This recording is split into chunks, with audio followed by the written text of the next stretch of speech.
Hello, welcome back to a Nuzlocke vlog. I'm pretty sure I'm a day late with. I don't know why I'm saying I'm a day late with this. I am a day late with this, but it's fine because I'm evolving my Nidoqueen. And the reason I'm evolving my Nidoqueen is because my Mankey died off screen while I was training. Yeah, I decided, I'll get it up to like level 20 so that I can use it. I need another Pokemon. And you know what happened? A Rattata used Quick Attack and got a critical hit, so the Mankey is dead. It will be missed. I don't remember what I named it, but it will be missed. Anyway, welcome back to Nuzlocke Vlogs. Talking about my life while I do a Nuzlocke. Um, okay, first off, let's get our encounter on this route. Yeah, I don't care that I just killed it because it's a Caterpie. I I have no use for a Caterpie. Strong Pokemon, weak Pokemon. The weak ones suck. I'm with Silver. Only use the strong Pokemon. Uh, I guess Victory Bell is stronger than Butterfree at least. So I will catch it, and I will go to my comments. And oh right, that comment. This is a comment on. I base a campaign on an internet meme. The last D&D story. Actually, not the last. I did one since then. Anyway, a guy named Dionysus says, "Promise him. Promise him. Promosm. I don't. I don't know what he means by that. He has it in quotes. I'm assuming I misspelled something at some point in the video. I don't feel like going back and checking what my mistake was. But just without explanation, prosm. That's weird. Actually, you know what? Normally I do after commenters, but the next Pokemon I catch, I'm going to name Prosm. And I'm going to pretend that I didn't decide to do that when I first saw the comment. Anyway, how's it going? What's in you guys' life? Comment below so I have something to respond to. Last weekend I went to that's the film's name. No, I went to Ant-Man and the Wasp, Quantamania, and I gotta say, I did not have a good time. It was not a very good film. And like I'm saying this as a person who genuinely enjoyed Thor: Love and Thunder and Doctor Strange in the Multiverse of Madness. At least I was entertained by those. There were some very fundamental flaws with both of those films, but I wasn't bored during them. That's the worst thing a film can be. Well, the worst thing a film can be is like Birth of the Nation. But the second worst thing a film can be is boring, and that was my thoughts on Quantumania. It was a lot of just very mediocre sci-fi. It like drops you into this world that isn't fully developed. There's a bunch of new characters introduced very quickly. None of them like do anything. Like they got the guy who played Chidi on The Good Place. I'm like, yes, this guy's gonna be great because he's a great actor, and I think he's really funny. And he has like 2 scenes. Bill Murray's in it. Bill Murray's scene is one of the worst scenes in the movie. It's incredibly dull. You wasted Bill Murray. So it is weird. Like, why did you make this the third Ant-Man movie? Because like back when I had a film podcast, I argued about this a lot. I really like the first 2 Ant-Man movies. I think they're very underrated. I think the lower stakes, family focused heist movie like format they had for those 2 films was good. I enjoyed it, and it very much fits to Paul Rudd's strengths. But they go this like epic, grandiose sci-fi thing that again is not developed well at all. I do not care about this world. Like there's some very cool visuals for the world, I'll say that. The CG's a bit spotty from time to time, which put a pin in that. But anyway, the problem is it just doesn't work with the cast and characters. This dark, serious sci-fi revolution in a fantasy world. Like Kang is at least intimidating. I think Jonathan Majors gave a good performance, but I don't think they give him really a lot to do as a character besides being the bad guy they fight at the end.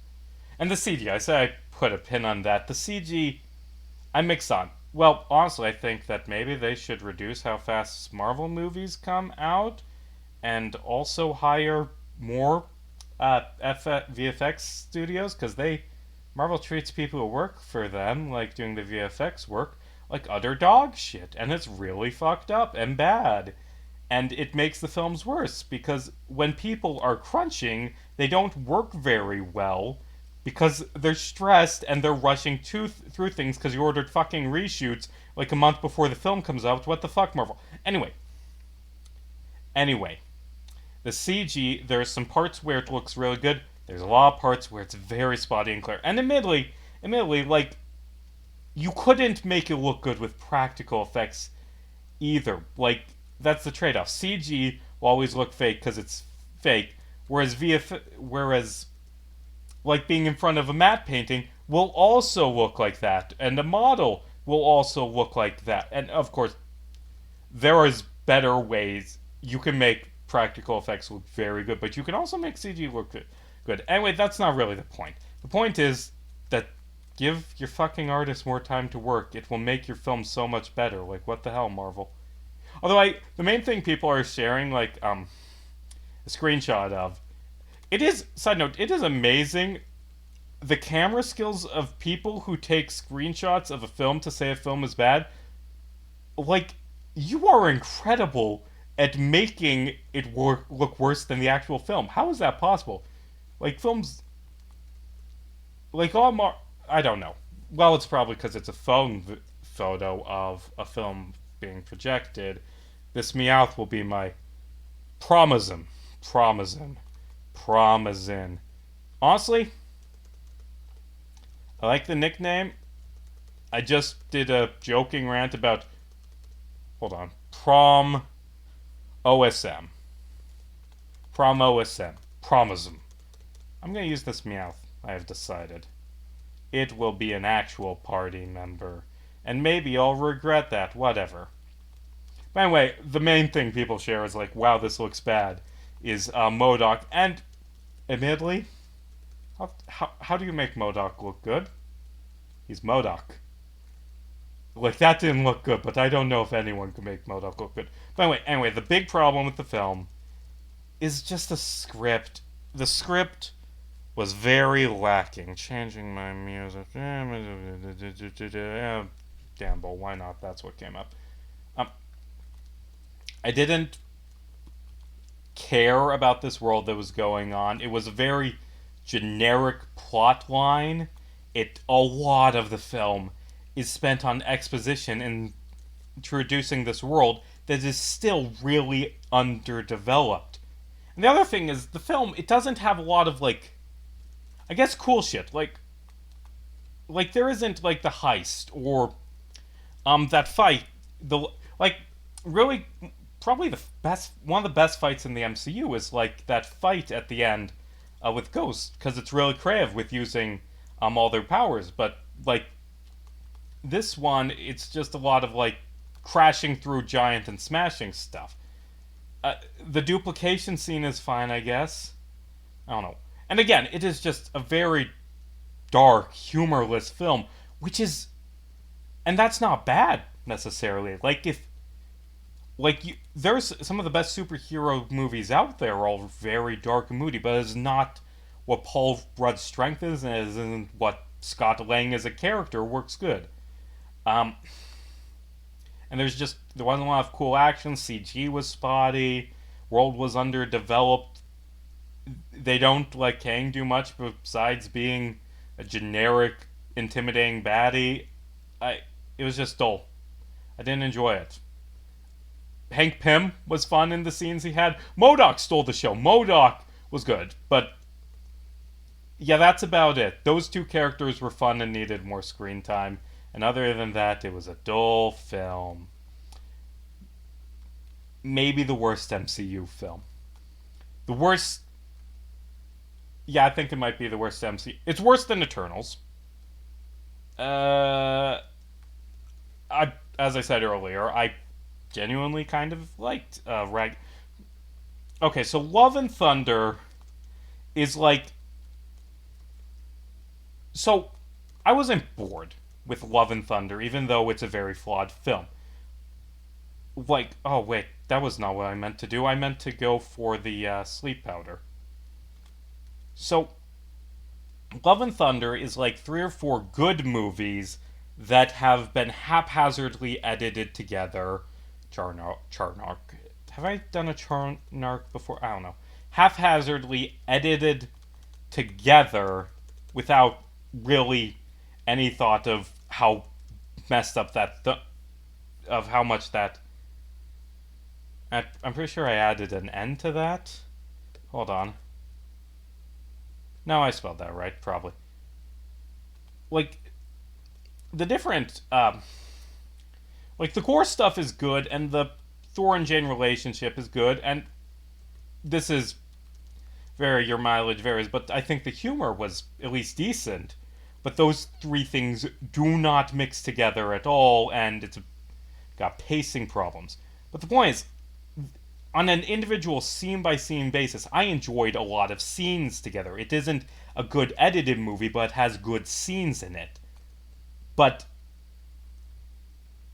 I was just bored with every, like, 90% of the scenes in Quantamania. It was a bad film.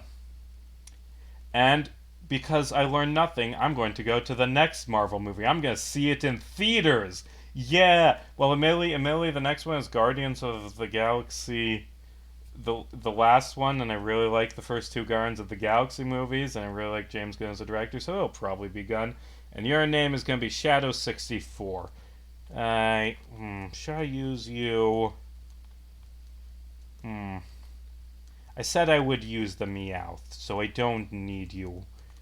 I'm going to box you.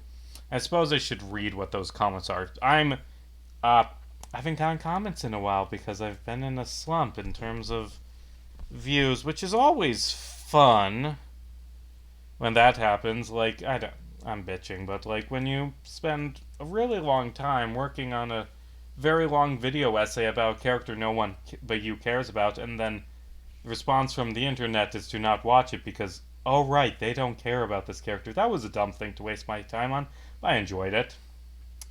I don't know. I also don't know how to market myself at all. But yeah, I'm doing comments from my most popular video, the Realistic Yu-Gi-Oh! 2. It wouldn't be fair for you to just win a duel because your opponent can't read the text on the card, like it would make a difference. Skull emoji. And Shadow 64 is, he did beat Bakura. A dead dog could beat Bakura. Savage Skull. And good. You're phrasing that as it should be phrased. A dead D lowercase o capital G. Not a dead dog. A dead dog could beat Bakura. That was a fun one. I don't know. Let's start training promises. I don't know how that is pronounced, so I can't pronounce it right as I'm training this Pokemon. Whatever. Okay, what else is going on in my life? Oh, so I said earlier that I would explain why this video was late. Well, you see, I've been playing Persona, and I've been enjoying Persona. Persona 5 Royal, to be precise. And, I've been plowing through the game. It is probably not healthy how much I'm playing. Well, it's like 60 hours in what, like 2-3 weeks at this point? That's fine. That's fine. I haven't really gone full in a game since January when I went full in on some Minion Files. But before that, I didn't really play a lot of games since I got out of college. I'm gonna go heal up. But anyway, so I got to the Space Palace. Like, what's his name? Mokumura. Like, that boss fight. And, I thought, this fight will take like 15 minutes and then I can record my Nuzlocke vlog. And, it took a few hours. Fuck that fight. Oh, God. So, for people who haven't played Persona 5 Royal, and I'm pretty sure it is Royal specifically, like in the original Persona 5, It wasn't that bad from what people said online. There's this very bad boss fight. Can you stop? Thank you.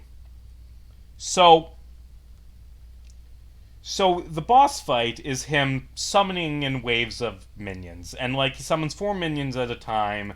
There's like, God, is there 8? Yeah, there is 8 phases to that fucking boss fight. 5 of which, wait, should have switched out. The first 5 phases are all he summons 4 minions, and then you have 2 turns to beat them. And if you don't beat them in 2 turns, they are replaced. And these minions have very high defenses. They have a lot of health, and you have to take them out by using super effective attacks. That's fine. Like the first couple rounds, they all have 3 weaknesses, and you can just plow through them by doing abilities of your party members. Wait, why did I say no? Do I have 30? No. I'll come back when I have 30. Okay. But then it reaches, I believe it's the, it's the 5th phase. The big fucking green guys. They resist every single type except psychic and curse. And curse damage doesn't work in my experience. It never does any damage, so only weak to psychic. Problem: you have one party member, literally a single party member, who can do psychic damage. Plus Joker, we'll get to that. But you only have one party member who can deal psychic damage, and these enemies effectively only take damage from psychic type attacks, and you have to kill 4 of them in 2 turns. And Haru, like the character with psychic damage, you just get her like right before this fight, so she's real weak. She can barely kill one of them in 2 turns. Do you see the problem? And they're constantly replaced. Like if you don't kill them in 2 turns, they are replaced. Full health. Gotta kill 4 of them at once. Haru can admittedly attack all 4 of them with like a spread attack, but that isn't really helpful because again, she can't kill in 2 turns and the rest of your party can't do shit.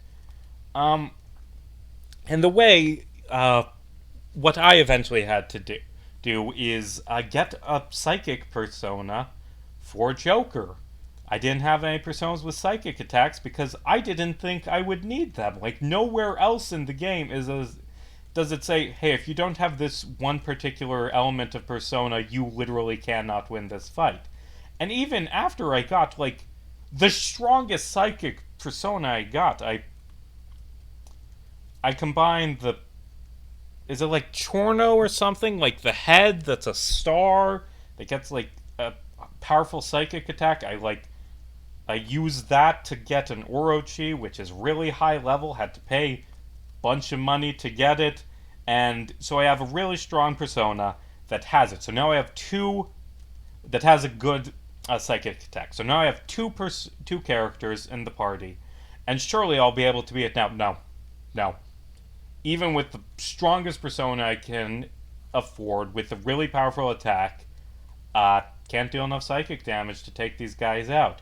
You have to use what I had to do, what all the guides are worth, was, actually you have to build up baton passes, where if you hit with a super effective attack, you can have another party hit immediately after, and it goes up to 4 times, boosting damage each time. You have to build up a 4-chain psychic damage, and to get the baton pass damage enough to take out these fucking green guys. And problem, as I have been very clear, you need to have 4 party members deal psychic type. Need 4 party members to deal psychic damage. Only 2 of them can do psychic damage. That doesn't really fucking work. Now you have to use items. I never really used the items before. You can find items that deal like 50 damage of a particular element, which is nothing, but it boosts the baton pass, which allows you to, at the end, get Haru's spread attack really boosted damage. But items, you can't buy them in the dungeon. You have to buy them out. And once you start this boss fight, you're screwed. You can't leave the dungeon to buy items. You have to do it that day. So fuck you if you don't have psychic items. You can't beat the boss. Well, you could grind Joker up to like level 80 and just plow through it, but there's no. Why did I switch my grass into flying? Because I'm talking. I'm ranting about Persona. There's no reasonable way to do this if you don't have the items. And I had three. I needed to get two. I needed to get four uses out of those two items. Eventually, I realized curse items, curse attacks are terrible, but the curse items deal fixed damage. They work. So I used. Actually, do I have. Brick Break is renewable TM, right? And that is better than double. No, no! Oh, fuck! I misclicked. Body Slam was great. Yeah, it's fine. It's fine. But Body Slam's really good. I can re-get it later. So, yeah, eventually I beat this boss fight by chaining a. Well, eventually I beat Phase 5 by chaining a massive baton pass combo. And then summons the sixth one, which its first attack destroys my entire party, knocks them all out in a single hit. Except Joker, who dodged. I don't know what I would have done if Joker had died and I would have had to do the whole thing over. And, like, what makes it worse is it's a long boss fight. Like, they give you a half an hour time limit. And that's bad because you should not put time limits in a turn-based RPG. That kind of is going against the whole design philosophy.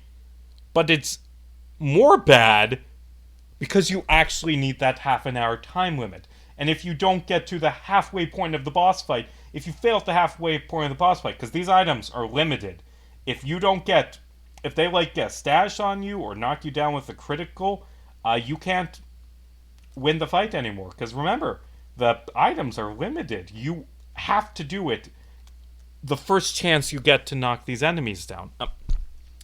But that half an hour timer, you will need it. You need that time because it took me like 20 minutes on my final time through the boss fight where I actually knew what I was doing to even beat this fight. And the worst part is because you're going to be failing this boss fight so much, you have to go through all that again. And like, if you want to change out your equipment, you have to go through like 20 minutes leading up to that fight of cutscenes and going through the dungeon. It wasn't good. I don't think the fourth boss, like the Sphinx boss, was good either. Because, like, it's just boring, like, firing off attacks while it has a ton of health. But at least that one, you don't lose it because it's bad. Anyway, regardless, I'm still enjoying Persona 5 because everything about, except those two bosses, was pretty good, I've felt. I enjoy this game. It's a type of game that I like.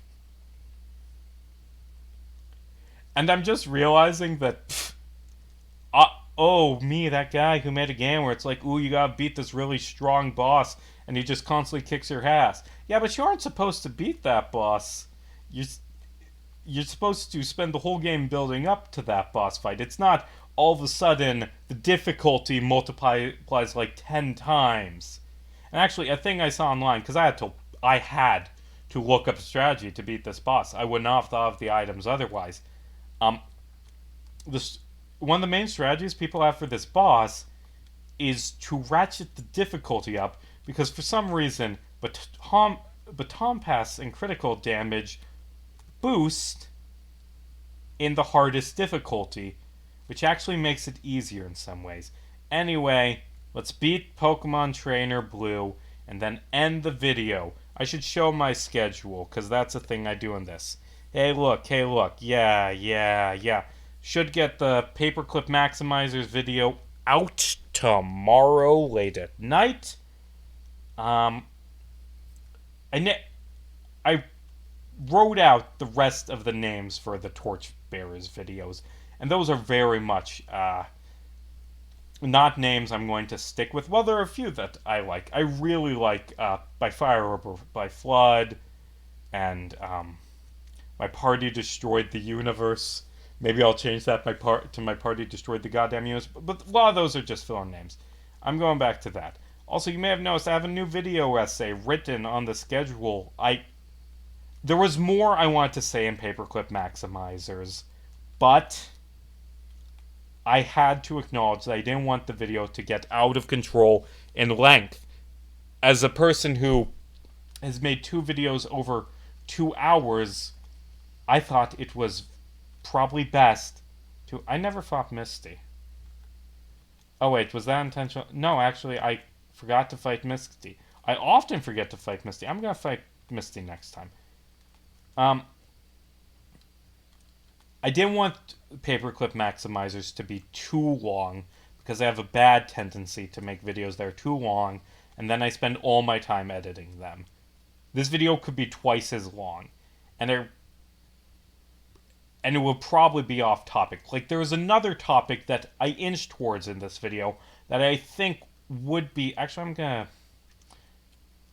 I'm gonna keep you for Surge in case anything goes wrong.